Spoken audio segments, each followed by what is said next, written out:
आइए हम सब अपनी आंखों को बंद करेंगे। ग्रेशियस लॉर्ड जीसस, हमारे जीवित और महान अनुग्रहकारी पिता, हम यीशु मसीह के नाम में आपके पास आते हैं।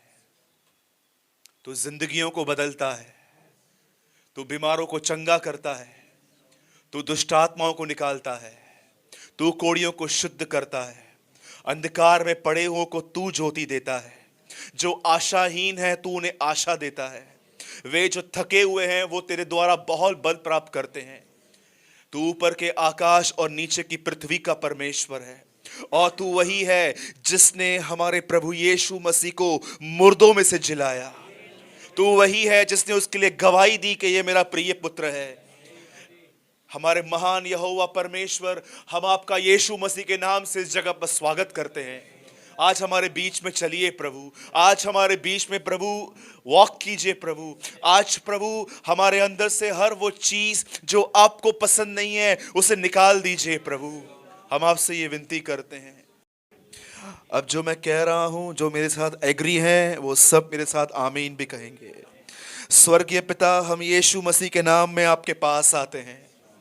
मैं घोषित करता हूं प्रभु कि आने वाले समय में हमारा पूरा परिवार उद्धार पाएगा। मैं घोषित करता हूं कि हमारे घरों में आज के बाद कोई बीमार नहीं रहेगा। मैं घोषित करता हूं कि हमारे जीवनों से सारी दवाइयां जाएंगी। मैं घोषित करता हूं प्रभु, आने वाले समय में आपके द्वारा हमें बरकत मिलेगी। मैं विश्वास करता हूं कि आने वाले समय में हमारे ऊपर जितना भी लोन है वो यीशु के नाम से निकलेगा। हम विश्वास करते हैं प्रभु कि हमारे विरोधी लज्जित होंगे और वो भी तेरे सामने आएंगे। प्रभु, मैं विश्वास करता हूं और मैं घोषित करता हूं कि आने वाले समय में तेरी कलीसिया पवित्र आत्मा से परिपूर्ण होगी। वो तेरे स्वभाव में चलेगी, वो वचनों का प्रकाशन पाएगी। प्रभु, हम आपको सारी महिमा देते हैं। तूने कहा जो मनुष्य बोता है वो वही काटेगा। मैं विश्वास करता हूं आज हमने जो बोया है हम वो काटेंगे प्रभु, न तो बल से न शक्ति से, परंतु प्रभु की आत्मा के द्वारा यह हो जाएगा। यशायाह कहता है यह हो जाएगा। सेनाओं के प्रभु का यही वचन है, और बाइबल कहती है वो मेरे कारण ही धर्मी ठहरेंगे। प्रभु, आपको सारी महिमा और आदर देते हैं यीशु मसीह के नाम में। आइए यीशु के लिए एक जोरदार ताली बजाएंगे।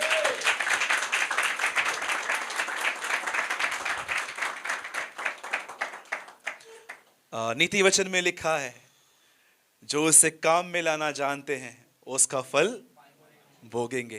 कितने लोग ये बिलीव करते हैं कि जो आज आपने कहा है वो आपके साथ होगा? आमीन। आइए, जिनके पास भी प्रभु का वचन है, आज बहुत ही एक नया और एक सुंदर वचन है। इब्रानियों की पत्री 4 अध्याय। मैं आज आपके साथ जो शेयर कर रहा हूं ये एक ह्यूमन स्ट्रेंथ से पॉसिबल नहीं है।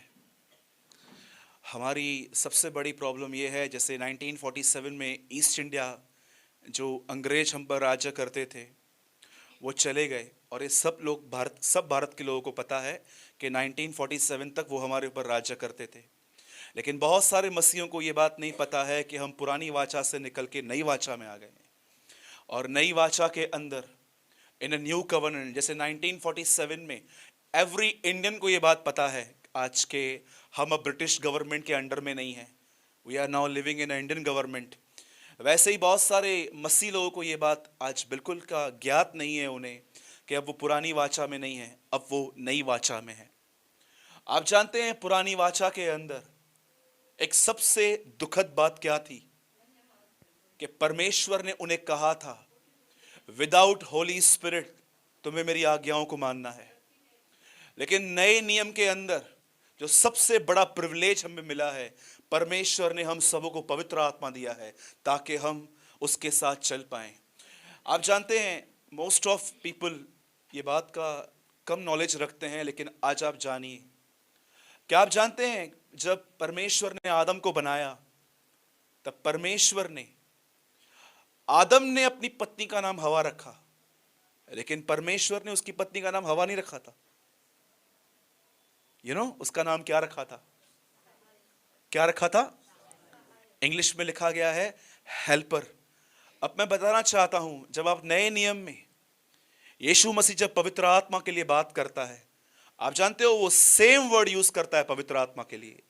मैं पिता से प्रार्थना करूंगा और वो तुम्हें एक सहायक देगा।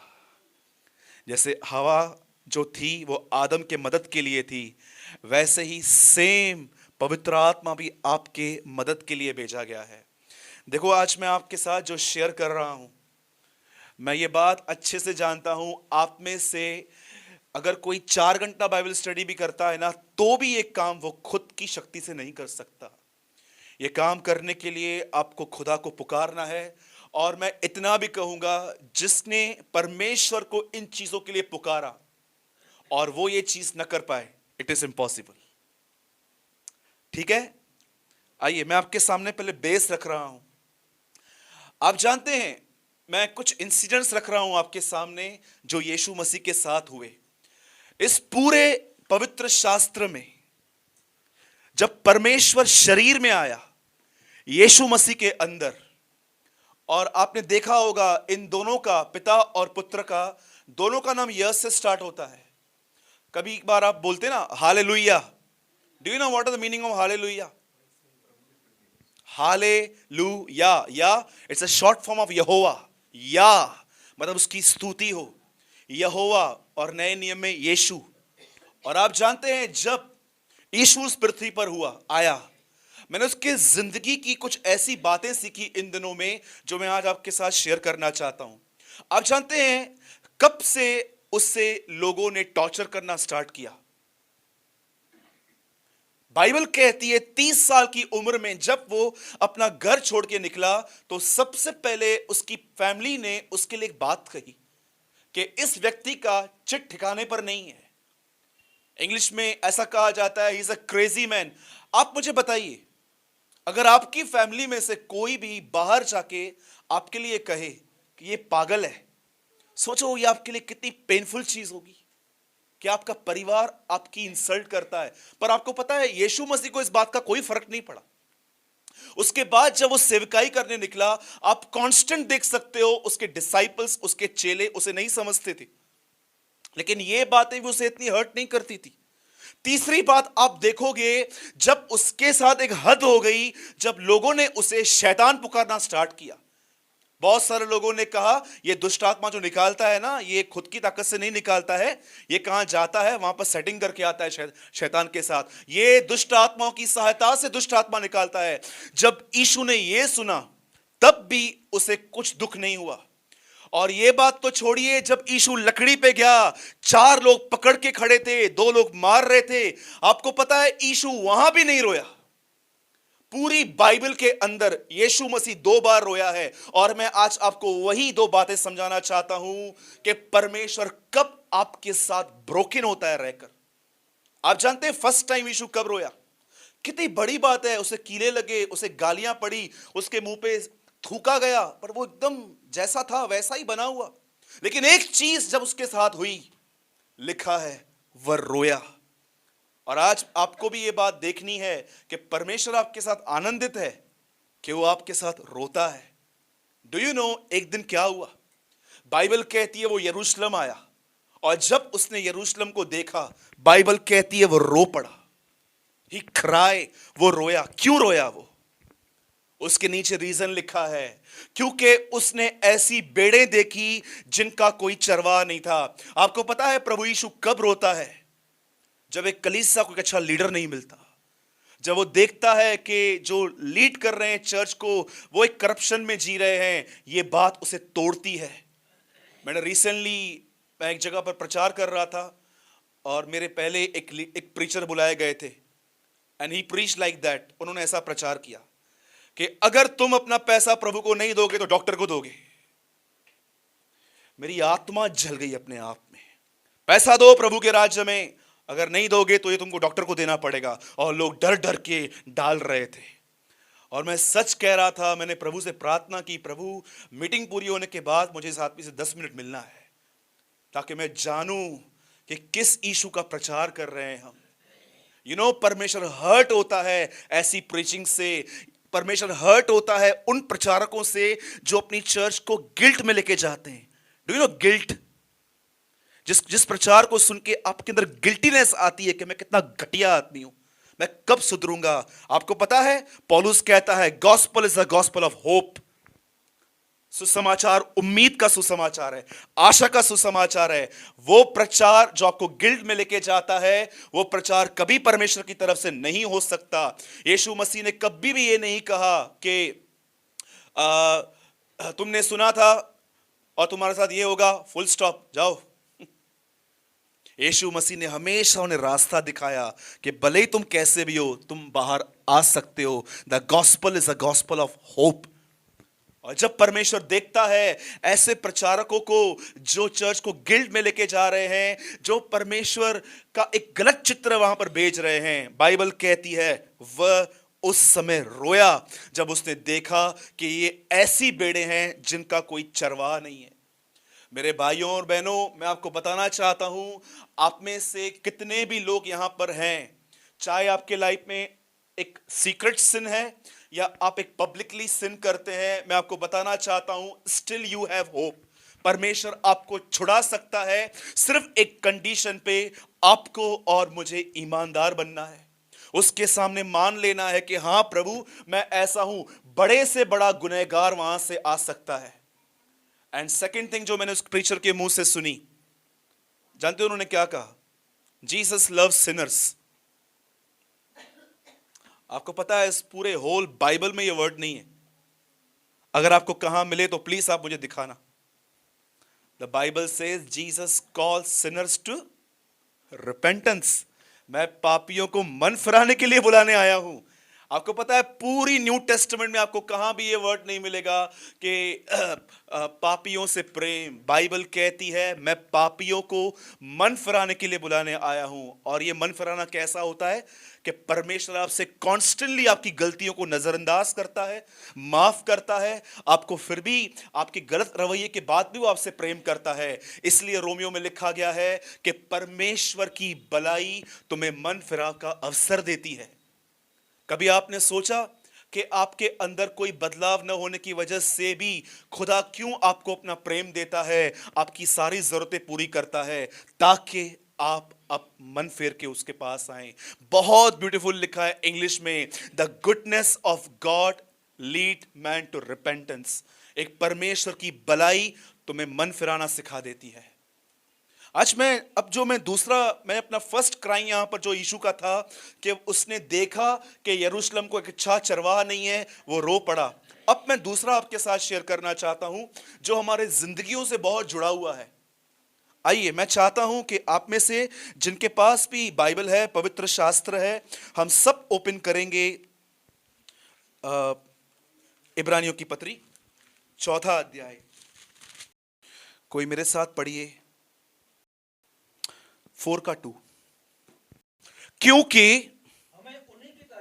क्योंकि हमें उन्हीं की तरह सुसमाचार सुनाया गया है, पर सुने हुए वचन से उन्हें कोई फायदा नहीं हुआ। हाँ, सुनने वालों के मन में विश्वास के साथ नहीं बैठा। Most scary word in the new testament.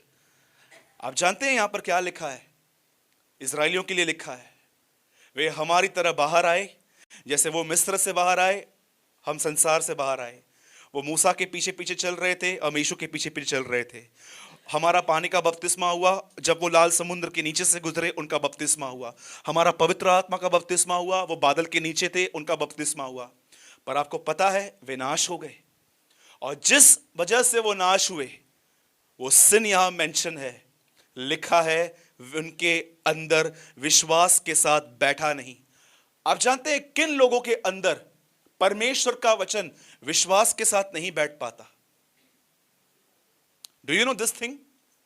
वो कौन से लोग होते हैं जिनके अंदर प्रभु का वचन विश्वास के साथ नहीं जाता? आपको पता है जब आप नए नए प्रभु में आए थे, आप कितने टूटे हुए थे, आप सहारे की तलाश में थे, आप ये सोचते थे कहां से भी मेरी भलाई हो, बस हो। आप ये सोच के नहीं आए थे कि मैं कलीसिया में हमेशा आऊंगा। आप टूटे हुए हृदय से अपने छुटकारे की भूख और प्यास रख के यहां पर आए थे। आपको पता है उन दिनों में आप वचन इतना सुनते थे ध्यान से, और जैसे वचन चलता था आपके आंखों से आंसू बहते थे। आप बोलते थे परमेश्वर मुझसे, प्रभु ने मुझसे बात की। लेकिन जब आपकी प्रॉब्लम दूर हो गई और आहिस्ते आहिस्ते आपको कलीसिया में लोग मिल गए, अब आप थोड़े फेमस बन गए, अब आपको थोड़ा वचन का नॉलेज आ गया, अब आपको पास्टर के साथ घूमने का मौका भी मिल गया, आहिस्ते आहिस्ते आपकी प्रभु के साथ पकड़ ढीली पड़ गई, और अब आप एक फॉर्मल वे में प्रभु के साथ चलने लग गए कि चलो 8 to 9 चर्च में जाना है। पर आप सोचो इन स्टार्टिंग के दिनों में आप प्रभु के पास कैसे आए थे? आप जानते हैं यहां पर क्या हुआ? अब सुनिए, मैं एक स्टोरी आपको बता रहा हूं जिसका जिक्र इस पवित्र शास्त्र में आया हुआ है। आप जानते हैं एक दिन बाइबल कहती है एक समय था कि यीशु मसीह विजिटिंग्स कर रहा था। कई बार वो जकई के घर में गया, एक बार वो शिमोन कोढ़ी के घर में गया, लेकिन एक परिवार ऐसा था जिनके साथ वो बैठता था और उस परिवार का नाम था मार्था और मरियम। और जब यीशु वहां जाता था, मैं पूरे हृदय से ये बात पर विश्वास करता हूं कि यीशु हमेशा कोई वचन शेयर करके उनको ब्लेस करता था वहां पर। लेकिन हुआ क्या जानते हो? जो वचन उन्होंने सुना था, अब समय आया कि उस वचन को वो कैरी करके रखें। आपके साथ क्या होता है? आप यहां आते हैं, प्रभु का वचन सुनने के लिए आते हैं, लेकिन एक प्रॉपर समय आता है कि जब आप किसी प्रॉब्लम में आते हो ना, परमेश्वर आपको वर्ड देता है। बहुत कम लोग हैं जो उस वर्ड को ग्रिप करके रखते हैं। जैसे पौलुस कहता है कि I am grip with my calling, वो कहता है मैं अपने बुलाहट के साथ बंधा हुआ हूं। बहुत कम लोग होते हैं जो अपने उस ग्रिप करके रहते हैं। पर आपको पता है, जब इनके घर में प्रॉब्लम आई, इनका भाई बीमार पड़ गया, इन्होंने फेथफुली यीशु को एक संदेशा भेजा कि जिसे तू प्रेम करता है वह बीमार है। और जब यीशु ने यह सुना तो उसने क्या कहा कि नहीं, अभी नहीं चलना है। और उसके बाद जब उसने चलना स्टार्ट किया और 4 दिन वहां पर लगे थे जाने के लिए, आपको पता है वहां पर क्या हुआ? एक चेले ने उससे पूछा, प्रभु हम कहां जा रहे हैं? बोला वहां पर लिखा गया है। थोमा ने उसके लिए कहा, मरने वालों के साथ हम भी मरने चलें। आपको पता है ये मजाक नहीं है, ये अनफेथ है, ये अविश्वास है। आप जानते हैं उसने क्या कहा? क्यों ऐसा कहा, मरने वालों के साथ हम भी मरने चले? क्योंकि आप उससे एक चैप्टर पहले पढ़ना, यीशु उसी जगह से वापस आया था क्योंकि लोग उसे मार रहे थे। अब यीशु वापस वहां जा रहा है, इसीलिए उसने कहा चलो मरने वालों के साथ हम भी मरने चलते हैं वहां पर। और जब वो वहां पर गया, अब सुनिए किसके सामने वो रोया? मार्था के सामने कि मरियम के सामने? मैं आपसे एक सवाल पूछ रहा हूं। 2 बहनें थी, मार्था और मरियम। यीशु मसीह मार्था के सामने रोया है कि मरियम के सामने? पक्का? ओके, सुनिए, जैसे यीशु वहां गया, बाइबल कहती है मार्था को पता चला कि यीशु आया हुआ है। बाइबल कहती है वो अपने घर से निकली और भाग के वहां पर गई और उसने यीशु से कहा, प्रभु यदि आप यहां होते तो मेरा भाई कदापि न मरता। और यीशु को कहती है, प्रभु सुन, अभी भी तू परमेश्वर से कुछ मांगेगा वो तुझे मिलेगा। और यीशु उसे साफ शब्दों में कहते हैं, तेरा भाई जी उठेगा। लेकिन वचन कहता है कि वो कहती है, हां पुनरुत्थान के दिन जीवित होगा। आपको पता है बहुत बार खुदा हमें बहुत सिंपल बातें कहता है, पर बहुत बार हम लोग ना स्पिरिचुअल बातों को पकड़ने की कोशिश करते हैं। एक दिन मैं एक प्रचार कर रहा था और एक आदमी ने पूछा, सूरत भाई आपने प्रचार किया, गुस्सा मत करो, इसका अर्थ क्या है? मैंने कहा क्या अर्थ बताऊं? अभी गुस्से के ऊपर रेवलेशन चाहिए तुमको? So many people asking revelation. मैं बाइबल इसलिए पढ़ता हूं रेवलेशन के लिए। मेरे भाइयों और बहनों, मैं बाइबल को रेवलेशन के लिए नहीं पढ़ता हूं। न्यू टेस्टामेंट ओल्ड टेस्टामेंट का रेवलेशन है एक्चुअली। आप पढ़ो, the last book of the new testament is revelation of Jesus Christ. किस चीज का रेवलेशन चाहिए आपको? बहुत सारे लोग क्या करते हैं जानते हैं? सामने सामने साफ साफ बात लिखी है वो नहीं पढ़ेंगे, इसमें गहराई में जाना है, इसमें और गहराई में जाना है। एक वचन लिखा हुआ था, उसमें लिखा था लालच मत करो क्योंकि ये मूर्ति पूजा के समान है। अब एक आदमी इसके ऊपर रेवलेशन ढूंढ रहा था। बहुत बार क्या होता है, खुदा आपसे बहुत सिंपल बातें कहता है लेकिन हम उन बातों को समझ नहीं पाते हैं। अब प्रभु ने ये नहीं कहा मार्था चिंता मत कर, बादलों पे रहूंगा, देखना ये लाजर जिंदा होगा। यीशु ने सिंपल कहा तेरा भाई जी उठेगा। कितने लोग हैं जो बाइबल को सच बताओ सिर्फ रेवलेशन को पाने के लिए पढ़ते हैं ताकि आप अगले दिन टाइप करके सबको भेजो और लिखो I got it. So many boosting आजकल यहां से होती है खड़े होके, मैं 40 दिन के उपवास में था तब खुदा ने मुझसे बात की। अच्छा उपवास था इसलिए बात की, बगैर उपवास के तुमसे बात नहीं करता है। मैं वहां गया था, वहां पर 3000 लोग थे और परमेश्वर ने, ये 3000 बोलने की क्या जरूरत थी? So many boasting, so many. यीशु मसीह ने जब यायर की बेटी को जिंदा किया, यीशु ने क्या किया? पतरस आजा खड़ा हो जा,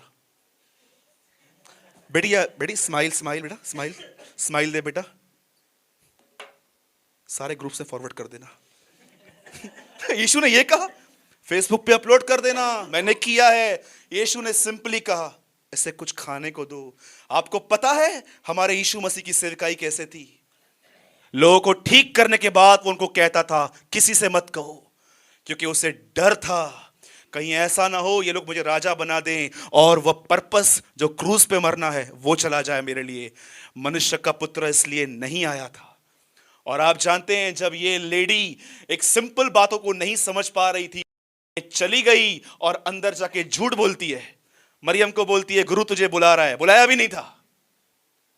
हवा ने क्या बोला शैतान को? शैतान ने बोला क्या प्रभु ने कहा है ये नहीं खाना? बोलती है हाँ प्रभु ने कहा है ना इसको छूना ना इसको खाना। प्रभु ने कहा था ना छूना। So many things adding. हमारी बातों में बहुत सारी बातें ऐसी एडिंग होती हैं। मुकेश भाई मुझे मिले और उन्होंने मुझे एक के लिए बोला और मैं दूसरों को बोलता हूं ऐसे से बोल रहे थे आपके लिए, ऐसे से बोल रहे थे। सो मेनी मिर्च मसाला। डू यू नो आज बहुत सारे लोग आपके पास आएंगे ना, बोलेंगे ना सिस्टर ये आपके लिए ऐसे बोल रही थी। मैं आपको सच कहता हूं उससे 25% बोला है, आपको 1 रुपया करके बताते हैं वो लोग। ट्रस्ट मी, बचो ऐसे लोगों को। हवा और मरियम में एक बात बहुत सिमिलर थी। मार्था में बातों को एडिंग करती थी, वो बातों को बड़ा करके बताती थी। छोटी सी बात को वो इतना बड़ा कर देती थी। आप में से कितने भाई बहन ऐसे हैं छोटी सी बात को बहुत बड़ा बना देते हैं? हाँ जी, छोटी सी बात को।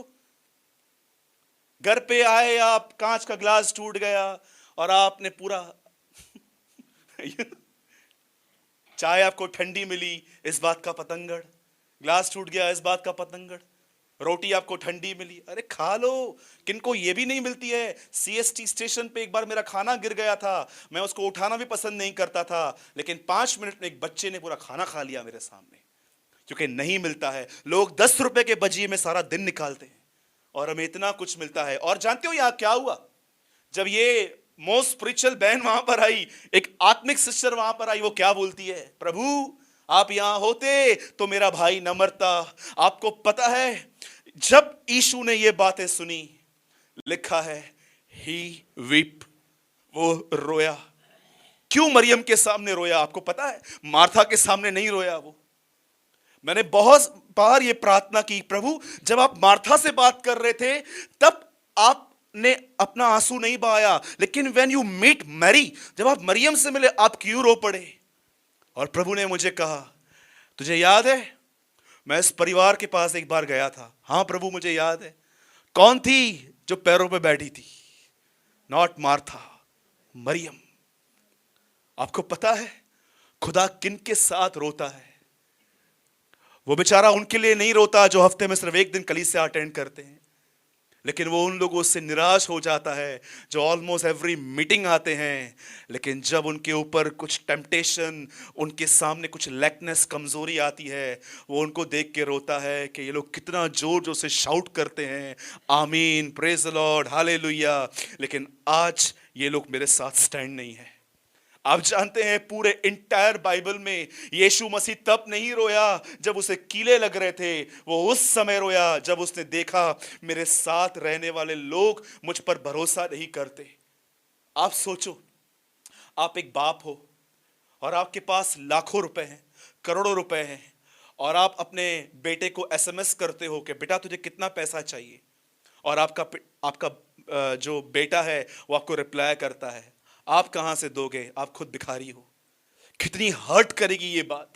आप जानते हैं बहुत सारे लोग आज, परमेश्वर बहुत सारे लोगों से हर्ट क्यों है आज?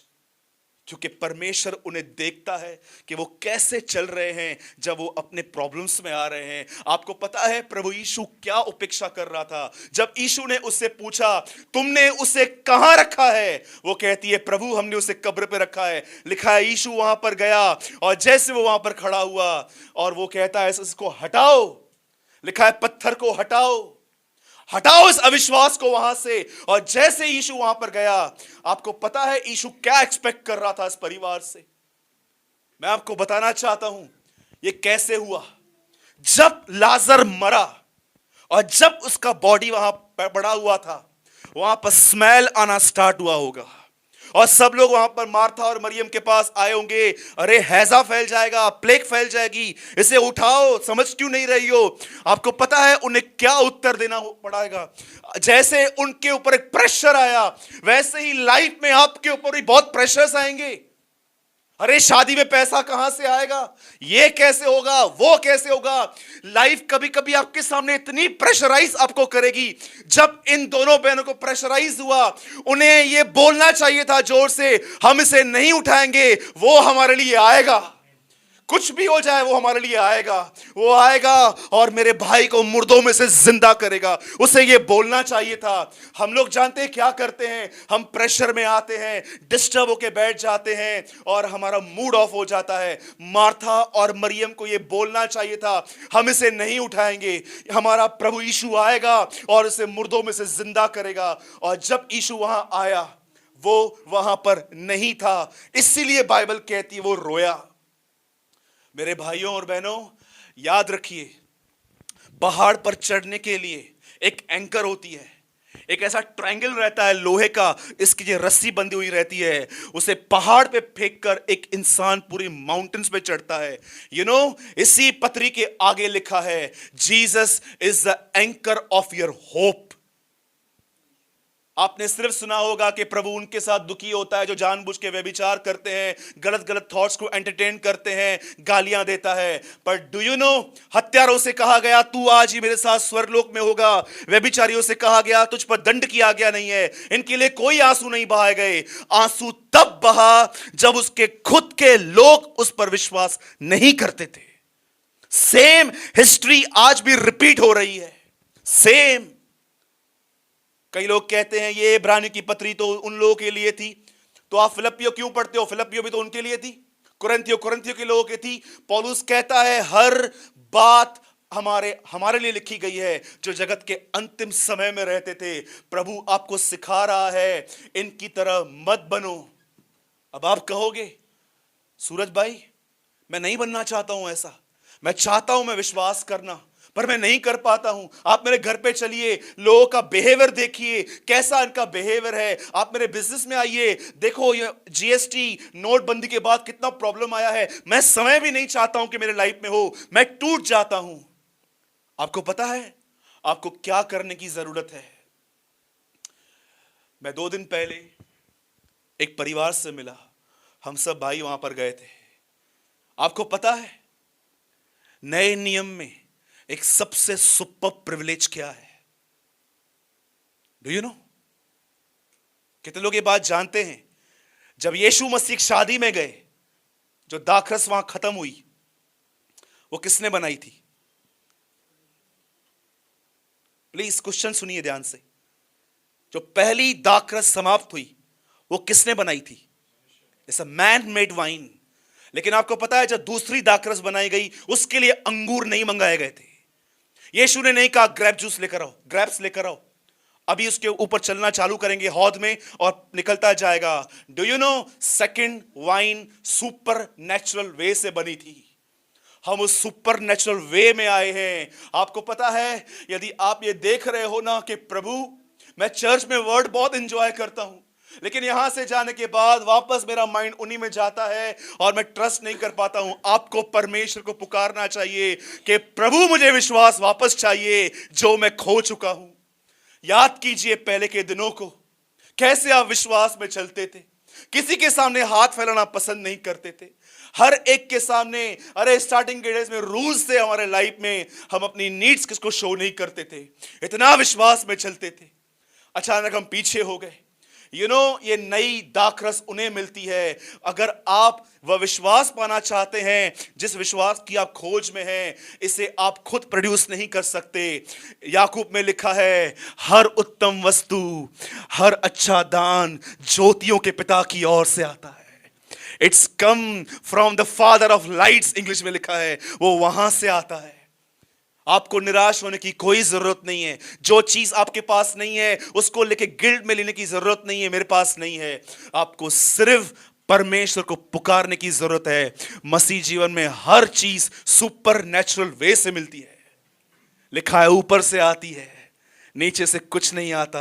यीशु ने कहा जो नीचे का है वो नीचे की बातें करता है, लेकिन जो ऊपर का है वो ऊपर की बातें करता है। मसीह जीवन के अंदर सबसे ग्रेटेस्ट प्रिविलेज यही है, हमारा सब कुछ ऊपर से आता है। फेथ, जॉय, पीस, जो भी आप चीजों की खोज में है, बाइबल कहती है हर चीज, नॉट कुछ कुछ, हर चीज ऊपर से अर्थात स्वर्गीय पिता की ओर से आती है। God does not send disease, परमेश्वर कभी बीमारियां नहीं भेजता। ओरल रॉबर्ट ने कहा God is a good God, हमारा परमेश्वर भला परमेश्वर है। वो आपको देखकर खुश नहीं होता है कि आप तड़प रहे हो। बाइबल कहती है वो हमारे दुखों में हमारे साथ दुखी होता है। डू यू नो, बहुत सारे लोग प्रभु पर दोष लगाते हैं कि हमें चंगा क्यों नहीं करता, हमें ये क्यों नहीं करता। मैं आपको एक बात बताऊं, अगर आपको पास घोड़ा होता और अगर यीशु चैरिट्स पे घूमता तो आप प्रभु को जानते क्या बोलते? अरे तू चैरिट्स पे घूमता था, आजा घोड़े पे घूम, गधे पे बैठ के देख जीवन क्या है। पर मैं आपको बताऊं, आपने जितना सफर किया है ना, उससे 3 गुना ज्यादा वो आपके लिए सफर कर चुका है। इसलिए लिखा है वह उनकी सहायता कर सकता है जिनकी परीक्षाएं होती हैं, क्योंकि वो समय परीक्षाओं में से निकला है। हमारे लिए इंकरेजमेंट की क्या बात है। हम जो भी फेस कर रहे हैं यीशु मसीह ऑलरेडी वो फेस कर चुका है। इसलिए लिखा है वह हमारे लिए एक दयालु महायाजक है। मेरे भाइयों और बहनों, याद रखिए परमेश्वर तब रोया जब उसने अपने लोगों में अविश्वास पाया। अगर आप अनफेथ से लड़ रहे हैं इन दिनों में, लड़िए मत, परमेश्वर को पुकारिए, वह आपको अपनी आत्मा से भरेगा, वो आपको देगा।